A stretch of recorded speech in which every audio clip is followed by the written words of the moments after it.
Dans cette vidéo, on va voir ensemble comment résoudre ce type d'équation.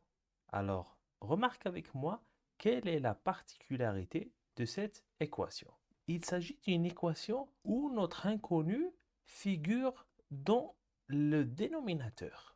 Si le x était seulement dans les numérateurs, la procédure est simple, c'est de mettre tout au même dénominateur, éliminer les dénominateurs des deux côtés et puis résoudre l'équation obtenue après avoir enlevé le dénominateur. Mais ici, on a le x dans le dénominateur. Alors pour ce type d'équation, avant de procéder à la résolution, il faut d'abord trouver ce qu'on appelle les valeurs interdites.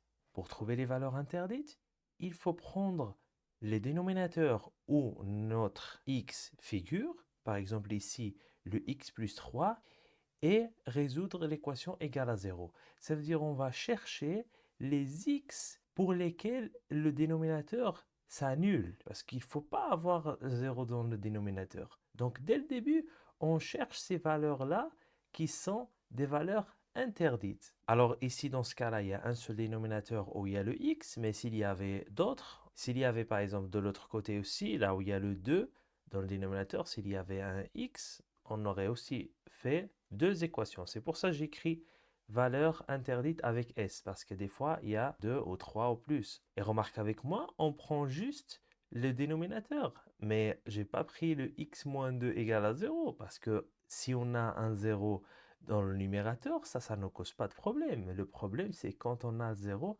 dans le dénominateur. Donc ici, on va résoudre une équation de premier degré. Alors on passe le 3 de l'autre côté, ça fait x égale à moins 3. Donc la seule valeur interdite pour cette équation, c'est le moins 3. C'est-à-dire, quand on va résoudre, il ne faut pas tomber sur moins 3. Mais ça, on va y revenir à la fin de la résolution. Commençons maintenant la résolution. Alors pour résoudre ce type d'équation, il faudra faire un produit en croix. Ça veut dire quoi? Ça veut dire multiplier le x plus 3 fois le 3, c'est-à-dire pour le monter dans la ligne, et multiplier le 2 fois x moins 2 de la manière suivante. Bien sûr, on met des parenthèses. Après, on fait la distributivité, bien sûr, de chaque côté. Donc ça me fait 3x plus 9 égale à 2x moins 4.